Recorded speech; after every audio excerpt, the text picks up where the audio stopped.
प्यारे विद्यार्थियों, शुभाशीष, हम पढ़ रहे हैं अध्याय मानवीय करुणा की दिव्य चमक, जिसमें फादर बुल्के के जीवन पर प्रकाश डाला गया है।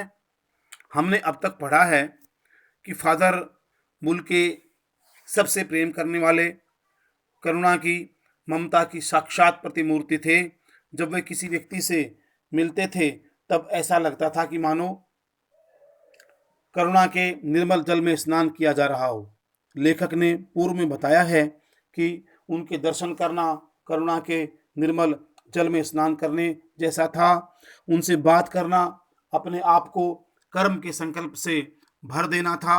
और आज उनकी मृत्यु के बाद जब उनको याद करते हैं तो ऐसा लगता है कि मानो उदास संगीत सुना जा रहा हो। लेखक ने कहा है कि फादर बुल्के पारंपरिक सन्यासी की छवि से अलग हट करके थे।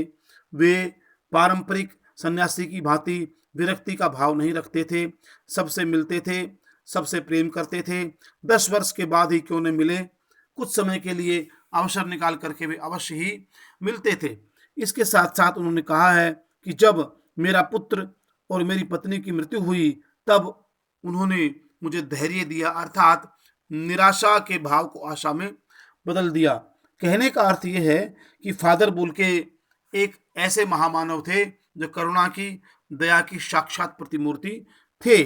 आज के व्याख्यान में लेखक स्पष्ट कर रहे हैं, बता रहे हैं कि फादर बुल्के की मृत्यु किस प्रकार हुई। हालांकि पूर्व में हम पढ़ चुके हैं कि फादर बुल्के की मृत्यु जहरबाद अर्थात जहरीले फोड़े के कारण हुई, पर उनकी मृत्यु के समय कैसा कारुणिक दृश्य उपस्थित हुआ, किस प्रकार से उनको दफनाया गया, इस पर चर्चा की जाएगी। आज वह नहीं है, दिल्ली में बीमार रहे और पता नहीं चला। बाहें खोलकर इस बार उन्होंने गले नहीं लगाया। जब देखा तब वे बाहें दोनों हाथों की सूजी उंगलियों को उलझाए ताबूत में जिस्म पर पड़ी थी। जो शांति बरसती थी वह चेहरे पर थिर थी, तरलता जम गई थी। वह 18 अगस्त 1982 की सुबह 10 बजे का समय था। कश्मीरी गेट के दिल्ली के कश्मीरी गेट के निकलसन कब्रगाह में उनका ताबूत एक छोटी सी नीली गाड़ी में से उतारा गया। कुछ पादरी, रघुवंश जी का बेटा और उनके परिजन राजेश्वर सिंह उसे उतार रहे थे। फिर उसे उठाकर एक लंबी सकरी उदास पेड़ों की घनी छांव वाली सड़क से कब्रगाह के आखिरी छोर तक ले जाया गया, जहां धरती की गोद में सुलाने के लिए कब्र अवाक मुंह खोले लेटी थी। ऊपर करील की घनी छां थी, चारों ओर कब्रें और तेज धूप के वृत्त।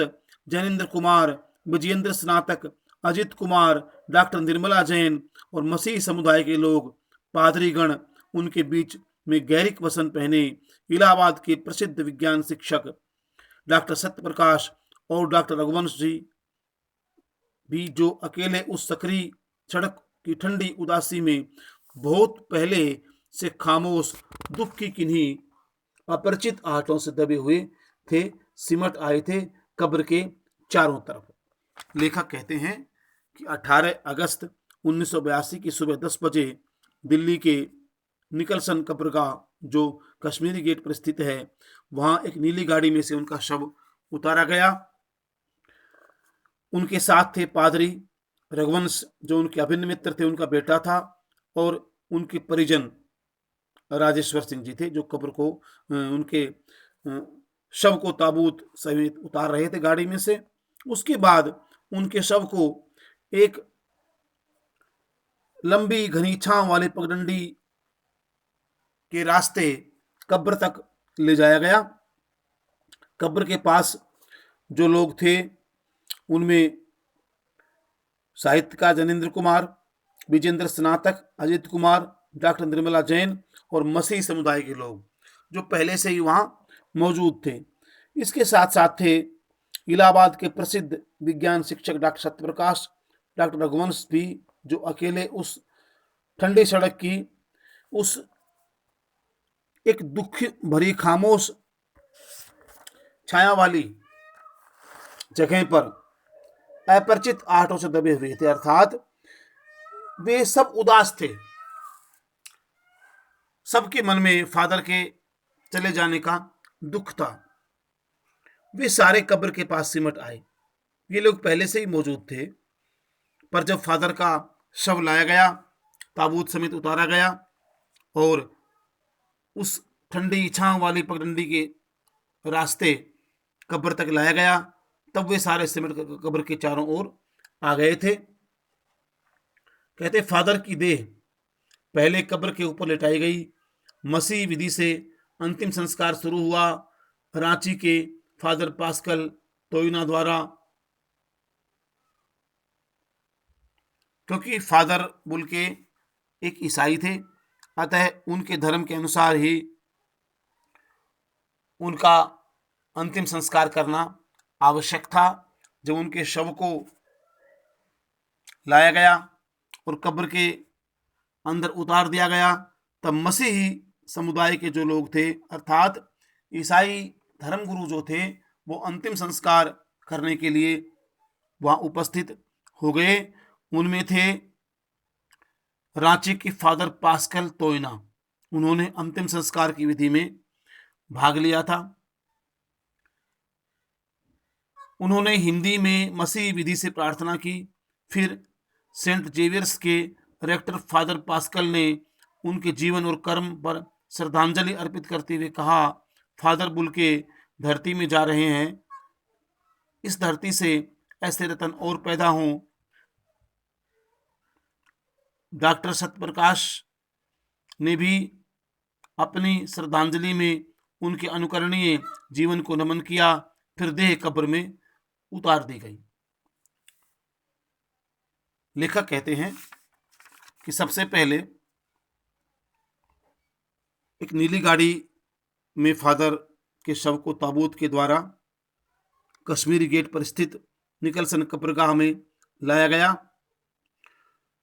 यह 18 अगस्त 1982 की सुबह थी। फिर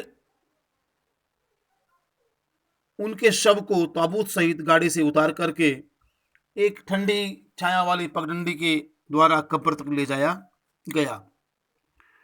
उनके शव के साथ आए थे कुछ पादरी, रघुवंश जी का बेटा और उनके परिजन, जो उस शव को उतार रहे थे।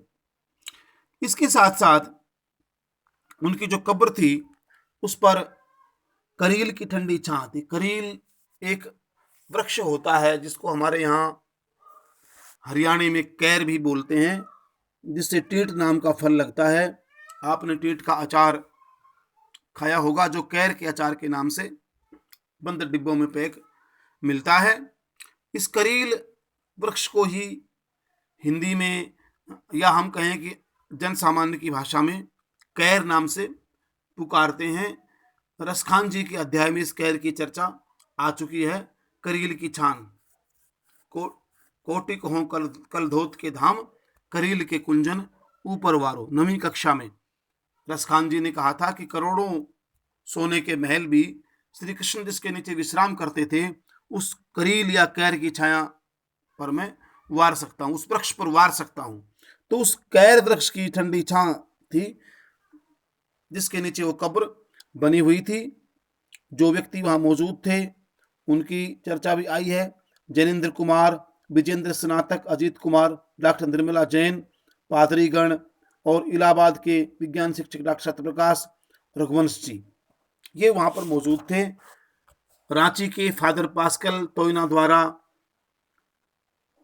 मसीह विधि से संस्कार शुरू हुआ और फिर सेंट जेवियर के रेक्टर फादर पास्कल ने उनके जीवन कर्म पर श्रद्धांजलि दी। अर्थात उन्होंने जो जो अपने जीवन में कार्य किए थे, जो जो उनकी विशेषताएं थी, जिस प्रकार से उन्होंने भारत के लिए काम किया, भारत के उत्सवों में शामिल होना या मानव मात्र को दया करुणा का संदेश देना, जो भी उनके जीवन की सकारात्मक शिक्षाएं थी, उन सभी शिक्षाओं पर प्रकाश डाला और डॉक्टर सत्यप्रकाश ने भी श्रद्धांजलि दी और फादर पास्कल ने उनके शव को कब्र में उतारते समय कहा कि फादर बुल के धरती में जा रहे हैं, ऐसे ही रतन धरती से और पैदा हों।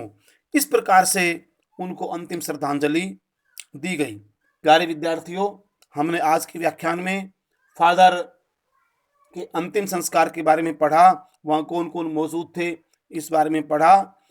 इस अध्याय का एक गद्यांश शेष रह गया है, उसके बाद प्रश्नोत्तर करवा करके अध्याय की समाप्ति की जाएगी।